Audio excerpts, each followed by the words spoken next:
में चलिए शुरुआत कर लेते हैं अपनी पहली और मुख्य खबर के साथ, जो कि है बांग्लादेश से जुड़ी हुई। बांग्लादेश में इस समय हालात ठीक नहीं है।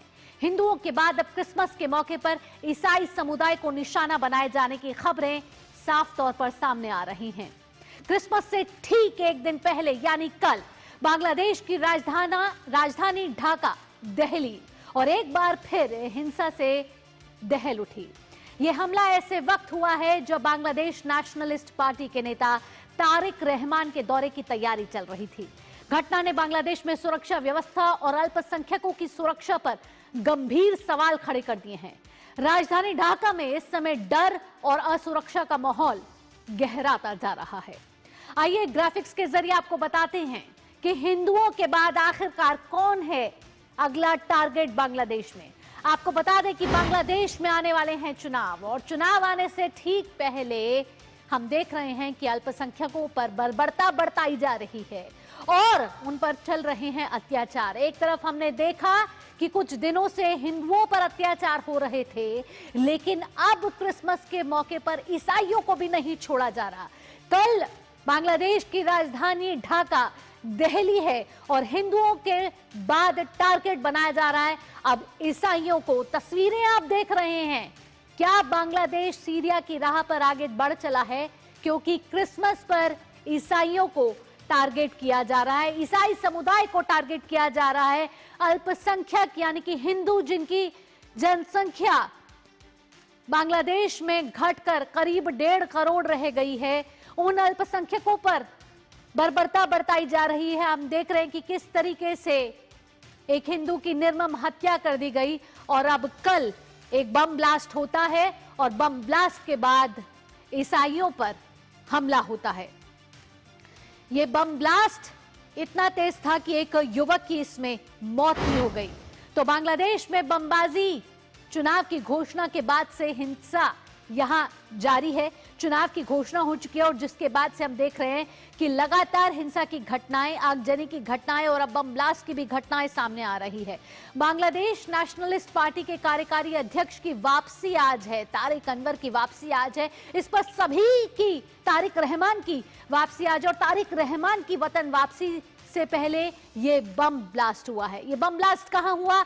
मोग बाजार में फ्लाईओवर से फेंके गए देसी बम और सियाम नाम के एक युवक की इसमें मौत भी हो गई है। मुक्तियोद्धा संसद सेंट्रल कमांड के सामने ये धमाके हुए हैं और धमाके के बाद ढाका में अफरा तफरी मची। सीसीटीवी फुटेज भी सामने आई है और साफ तौर पर देखा जा रहा है कि ईसाइयों को अब अगला टारगेट बांग्लादेश में बनाया जा रहा है। आइए अगली खबर का रुख करेंगे, जिसमें बात करते हैं कि तारिक रहमान आखिरकार कौन है। तारिक रहमान, जिस पर अब सभी की नजरें टिकी हुई हैं कि ये तारिक रहमान कौन है जिनकी वतन वापसी हो रही है और इलेक्शंस में यानी कि जो चुनावों की घोषणा हुई है उनमें इनका क्या महत्वपूर्ण रोल है।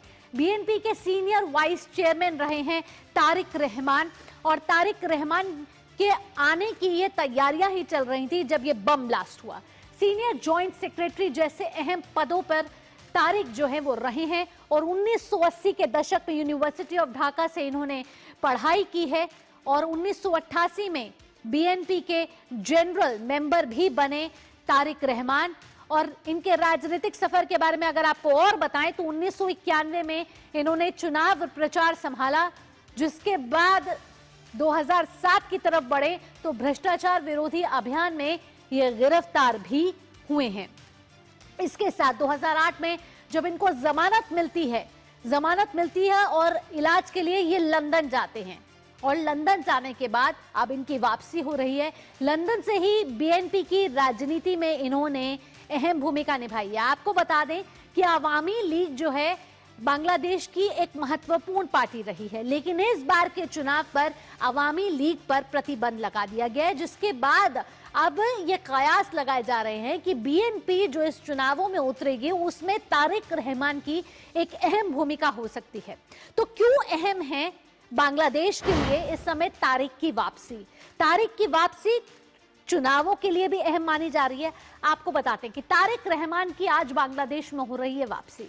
शेख हसीना के जाने के बाद, यानी कि पूर्व प्रधानमंत्री शेख हसीना को जब देश से हटाया गया तख्ता पलट हुआ, उसके बाद बीएनपी का जो दबदबा है वो बांग्लादेश में बढ़ गया। बड़ी ताकत के रूप में इस समय उभर रही है बीएनपी। और आपको बता दें कि अब से बस 2 महीने बाद यानी कि फरवरी 2026 में चुनावों की घोषणा कर दी गई है, यानी कि बांग्लादेश में होने हैं आम चुनाव। आपको बता दें कि जब शेख हसीना की पार्टी अवामी लीग हटी थी, तख्ता पलट हुआ था, उसके बाद अंतरिम सरकार बांग्लादेश में बनी थी मोहम्मद यूनुस की। कहा जा रहा था कि जल्द से जल्द चुनाव होंगे, लेकिन चुनावों में देरी हो गई और अब फरवरी 2026 में होने हैं चुनाव। वापसी को माना जा रहा है कि ये एक निर्णायक राजनीतिक क्षण है, क्योंकि तारिक रहमान की वापसी बांग्लादेश की राजनीति, बांग्लादेश की आर्थिक व्यवस्था के लिए बेहद ही महत्वपूर्ण है। क्योंकि बांग्लादेश की इस समय राजनीतिक लिहाज से बात की जाए, आर्थिक लिहाज से बात की जाए, इस समय बांग्लादेश पूरी तरीके से चरमराया हुआ है। इसके साथ आपको बता रहे हैं कि बांग्लादेश में लगातार जब हिंसा बढ़ रही है और हिंसा और भड़कने की आशंका इस समय जताई जा रही है। अब ये कौन कह रहा है? इंटेलिजेंस एजेंसियों ने ये आशंका जताई है, अलर्ट किया है कि बांग्लादेश में हिंसा अभी और भड़क सकती है।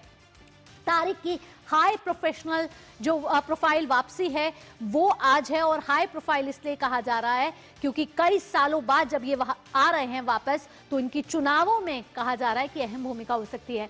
रिपोर्ट्स ये बता रही हैं कि कट्टरपंथी गुट भी कर सकते हैं ये हरकत, यानी कि हिंसा फैलाने की कट्टरपंथी जो है वो हरकत कर सकते हैं और हालात और ज्यादा गंभीर हो सकते हैं और ज्यादा संवेदनशील हो सकते हैं। तो बांग्लादेश के लिए आने वाले दिन चुनौतीपूर्ण रहने वाले हैं और हम कुछ समय से देख ही रहे हैं कि किस तरीके से बांग्लादेश में हालात बिगड़ते जा रहे हैं। और भारत बांग्लादेश की बात भी करें, उनकी कूटनीति की बात भी करें, तो भारत कड़ी निगरानी बनाए हुए है और समय समय पर बदलाव भी किए जा रहे हैं। अखिलेश सुमन हमारे साथ जुड़ गए हैं ज्यादा जानकारी के साथ। अखिलेश का रुख करेंगे।